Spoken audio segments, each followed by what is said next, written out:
Welcome to Advent of Tessellations 2023.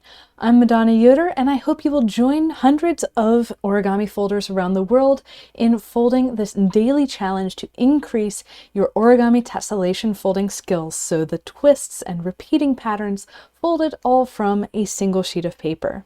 Welcome back to day 8 of Advent of Tess. This is a little piece that I call suction, at least if it's repeated in the densest available symmetries given the choices that we're going to make today. And it uses both the closed hexagon with the closed triangles around it in tube pleat spacing from day 6 and open hexagon twists from day 7.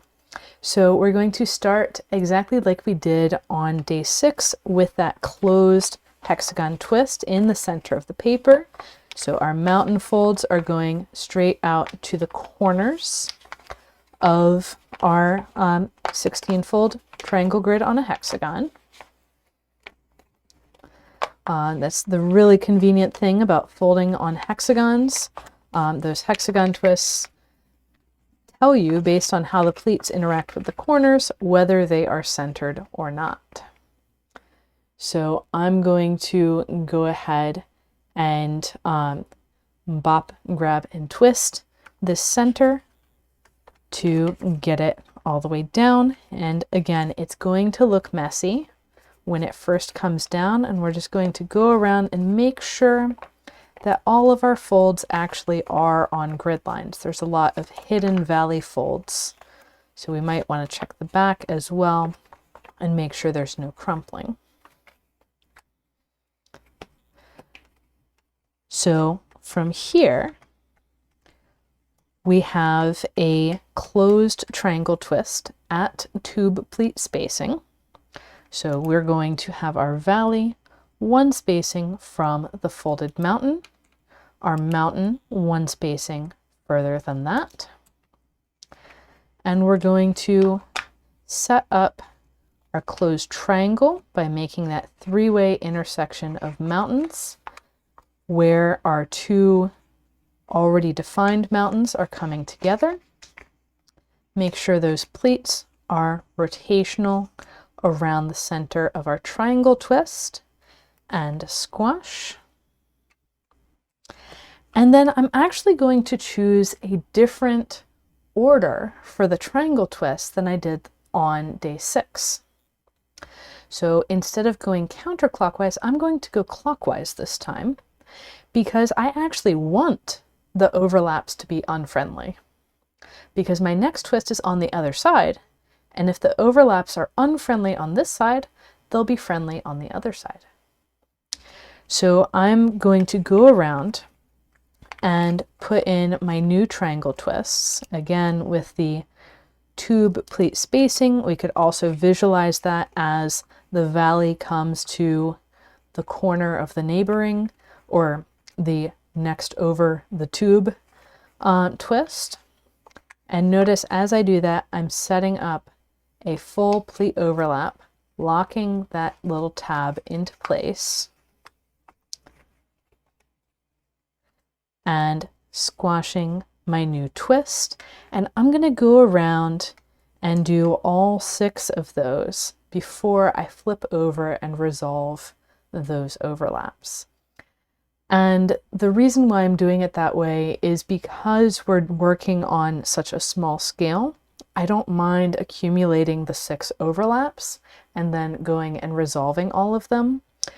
If, however, I was working on a larger scale, let's say I had a 32-fold grid, I would be much more inclined to go and finish that hexagon and be flipping back and forth as I work my way around.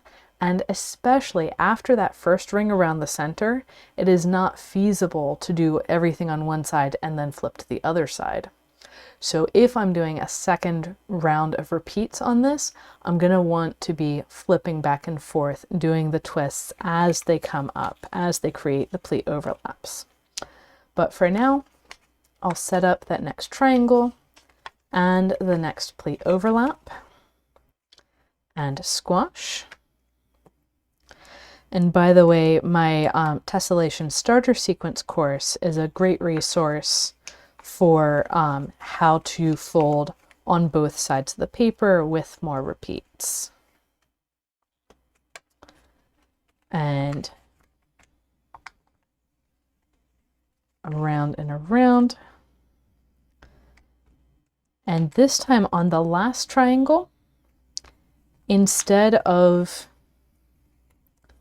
leaving both of these overlaps as is, I'm going to leave the one that's unfriendly on this side, and I'm going to make the one that's currently friendly into an unfriendly overlap. So I ran the new pleat through first and then followed it by the previous pleat. And squash. So that reordering step isn't super essential, but it makes it so that I have exactly the same thing on all 6 sides, and I don't need to care how I flip the paper over. I'm just flipping the paper.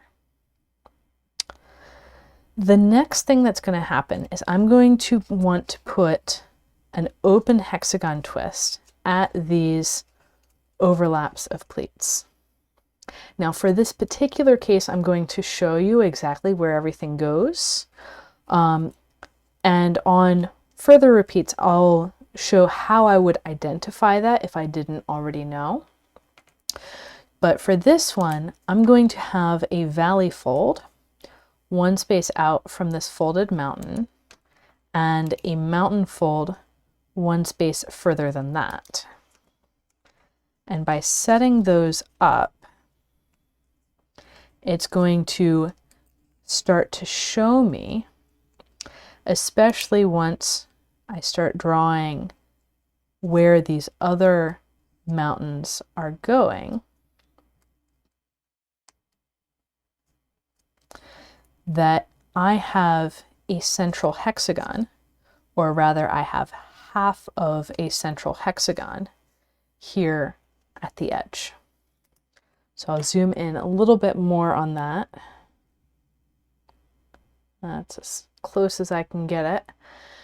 So we have the corner of the paper right here, and I'm bringing this fold in, and I have a valley fold sitting on top of that flap going straight to the corner of the paper.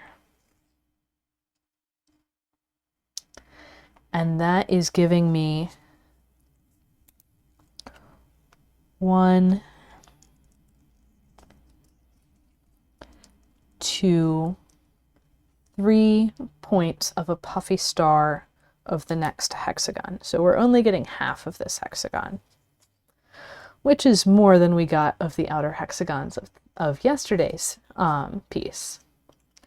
And we can squish from the top with a little bit of extra consideration of this flap at the edge that's not really firmly in place.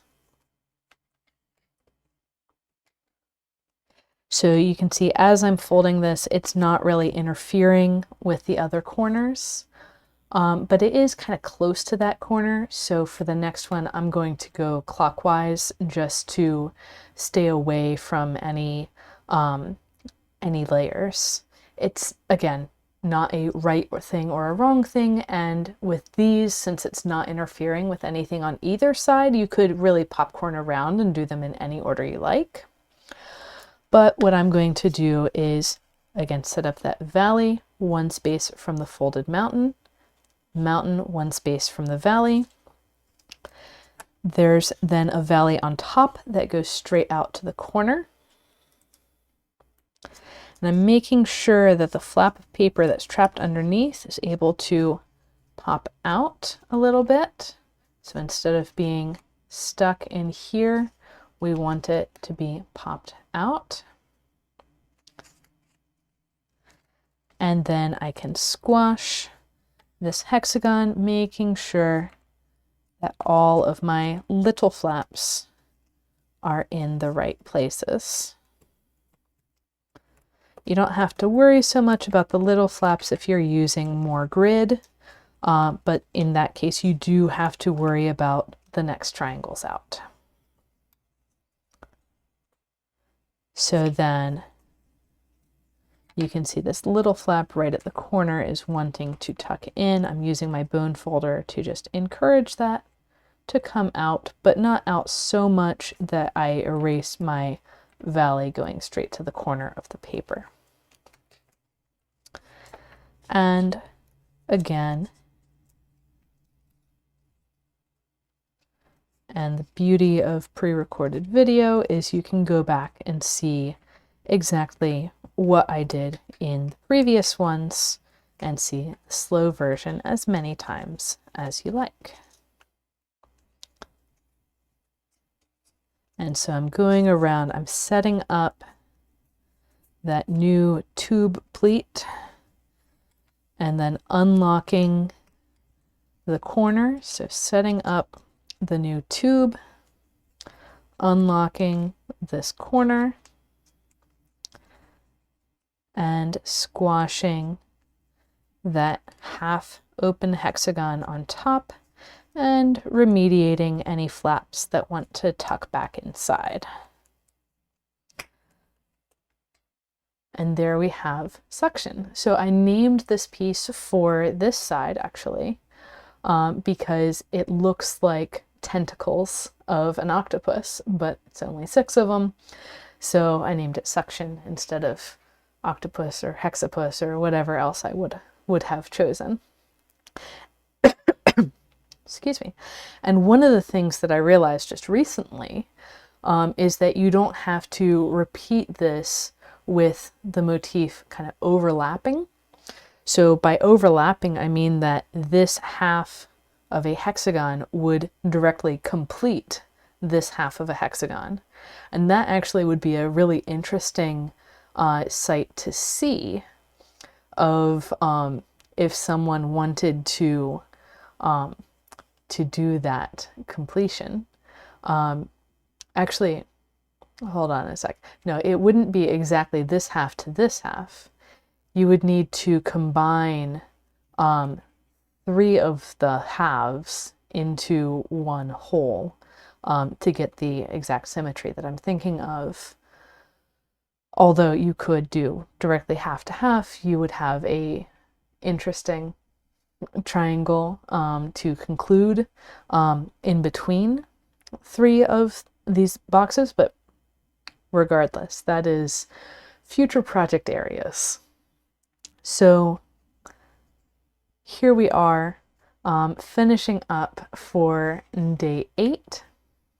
I've got my cheat sheet over there. And we're going to use the same idea of we have some hexagon, we have some triangle, and then we pick a different hexagon using that same idea for tomorrow's Advent of Tess piece. So happy folding, and I'll see you there.